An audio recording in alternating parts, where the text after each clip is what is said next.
tema de hoje, princípios de sabedoria, a correção dos filhos.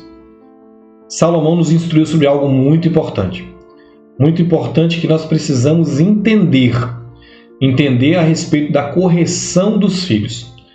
Os filhos, quando fazem algo errado, são corrigidos por seus pais, e nós precisamos aprender a aceitar essa correção dos nossos pais terrenos e do nosso Pai Celestial.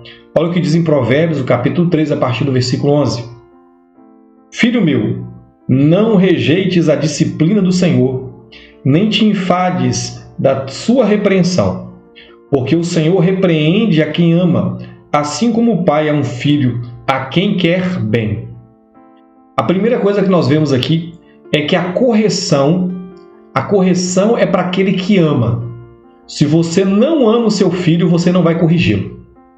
Se você não ama o seu filho, você vai deixar ele viver uma vida de maneira indisciplinada, fazendo o que ele quer, sem receber nenhuma repreensão e correção. Mas se você ama, você vai corrigi-lo quando ele fizer algo errado. Você vai orientá-lo quando ele estiver fazendo coisas indevidas. Você vai chamar a atenção e vai discipliná-lo para que ele aprenda a maneira correta de viver, a maneira certa de agir. E Salomão mostrou que o nosso Deus, o nosso Pai, ele nos corrige da mesma maneira. Quando nós andamos de maneira errada, ele vai nos corrigir como filhos. Isso foi o entendimento que o apóstolo Paulo teve e escreveu lá em Hebreus, no capítulo 12, a partir do versículo 4, assim. Ora, na vossa luta contra o pecado, ainda não tendes resistido até o sangue, e estáis esquecidos da exortação que como a filhos discorre convosco. Filho meu, não menospreze a correção que vem do Senhor, nem desmais quando por ele és reprovado, porque o Senhor corrige a quem ama e açoita a todo filho a quem recebe. É para a disciplina que perseverais. Deus vos trata como filhos. Pois que filho há que o pai não corrige? Mas se estáis sem correção, de que todos se têm tornado participantes, logo sois bastardos e não filhos. Além disso, tínhamos os nossos pais segundo a carne, que nos corrigiam e os respeitávamos. Não havemos de estar em muito maior submissão ao Pai espiritual e então viveremos? Pois eles os corrigiam por pouco tempo, segundo melhor lhes parecia. Deus, porém, nos disciplina para aproveitamento, a fim de sermos participantes da sua santidade. Toda disciplina com efeito no momento não parece ser motivo de alegria, mas de tristeza. Ao depois, entretanto, produz fruto pacífico aos que têm sido por ela exercitados, fruto de justiça.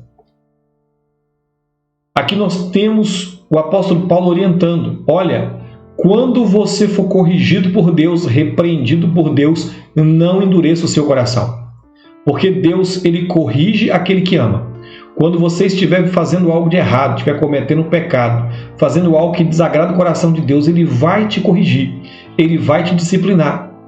E ele está dizendo, essa disciplina não é porque ele não gosta de você, é porque ele te ama. Porque Deus não corrige aquele que não é filho dele. Essa pessoa aí vive solta pelo mundo e Deus não corrige. Deus vai corrigir, vai disciplinar aquele que ele ama. Você que é pai e mãe, você sabe que quando seu filho faz algo errado, você precisa corrigir, você precisa disciplinar. Porque senão ele vai achar que é tudo normal e que ele pode fazer qualquer coisa. Na sua casa você pode passar a mão na cabeça, mas o dia que ele fizer algo errado lá fora, no mundo, diante de pessoas que não conhecem, que não têm o mesmo amor que você tem por eles, ele vai estar em sérios apuros. Ele vai se envolver em confusão, ele vai se envolver, de repente, com pessoas violentas.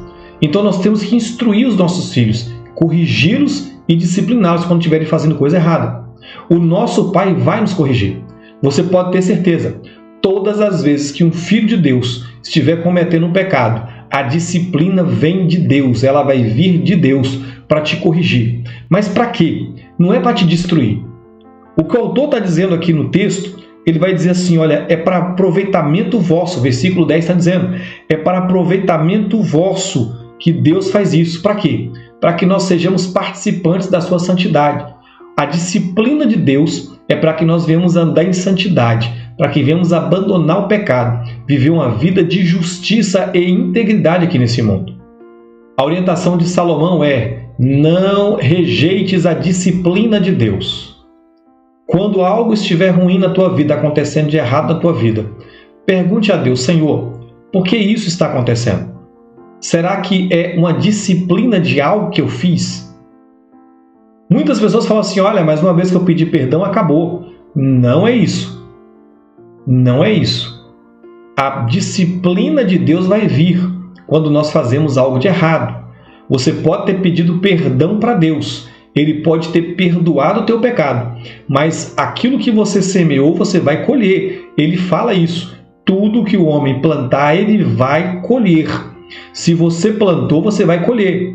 Nós temos um exemplo muito claro. Deus perdoou o pecado de Davi, mas a consequência do pecado de Davi veio sobre a vida dele. Deus nos perdoa, mas aquilo que nós fizemos de errado vai trazer consequências nas nossas vidas. O que Deus não quer é que nós vivamos uma vida de pecado e recebendo na nossa vida as consequências do pecado. Ele quer que vivamos uma vida de santidade. Olha o que o Senhor Jesus nos alertou em Lucas, no capítulo 12, versículo 4. Digo-vos, pois, amigos meus, não temais os que matam o corpo, e depois disso nada mais podem fazer. Eu, porém, vos mostrarei a quem deveis temer. Temei aquele que, depois de matar, tem poder para lançar no inferno. Sim, digo-vos, a este deveis temer. O Senhor Jesus está trazendo uma importante orientação. Olha, não tenha medo dos homens. Não faça coisas erradas nesse mundo, seguindo conselhos de amigos ou por medo de perder ali o reconhecimento das pessoas, a admiração das pessoas, de perder o status no meio dos amigos. Não faça essas coisas erradas por medo de perder isso. Tenha medo e temor, principalmente, de Deus, porque um dia você vai prestar conta diante dele. Você vai prestar conta a teu Pai, e o Senhor Jesus disse algo muito sério. Temos que temer aquele que tem poder de lançar tanto o corpo quanto o espírito no inferno. A esse devemos temer.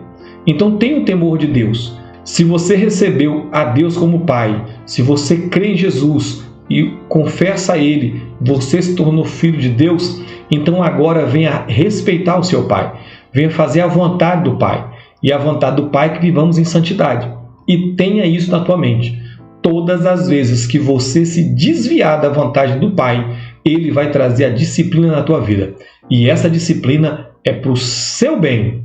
Por mais que, assim como disse o apóstolo aqui no texto, no momento vai trazer tristeza na nossa vida, mas depois vai trazer alegria, porque nós vamos entender que Deus tem o melhor para cada um de nós. Ele estava nos corrigindo porque Ele nos ama. Amém? Eu quero orar por você, para que você entenda esse princípio importante, que Deus corrige aquele que Ele ama. E se você estiver passando pela correção do Senhor, você entenda que Ele está fazendo isso porque Ele te ama. Pai, eu quero apresentar em Tuas mãos o meu irmão, a minha irmã, eu quero apresentar a sua família. Eu quero pedir, Pai, que eles entendam esse importante princípio, que o Senhor corrige aquele que ama, aquele que o Senhor tomou como filho, o Senhor vai corrigir. Quando estiver cometendo pecado, quando estiver fazendo aquilo que te desagrada, o Senhor vai trazer sobre a vida dele a tua correção, a tua disciplina. Que eles não venham endurecer o coração, Pai, mas que venham amolecer, que eles venham voltar para Ti e perguntar: Pai, o que eu estou fazendo de errado? Me ajude a mudar, me ajude a abandonar a vida de pecado, para que o Senhor derrame da Tua bênção sobre a vida deles, para que eles venham herdar de Ti a santidade, para que eles venham viver uma vida de integridade, para que o Senhor possa cumprir na vida de cada um deles o Teu plano, o Teu propósito, que nós sejamos participantes da Tua santidade, participantes da Tua graça e do Teu poder. Eu peço em favor dessa família, derrama da Tua bênção, da Tua graça, do Teu amor, da Tua provisão, da Tua santidade, em nome de Jesus. Amém, queridos.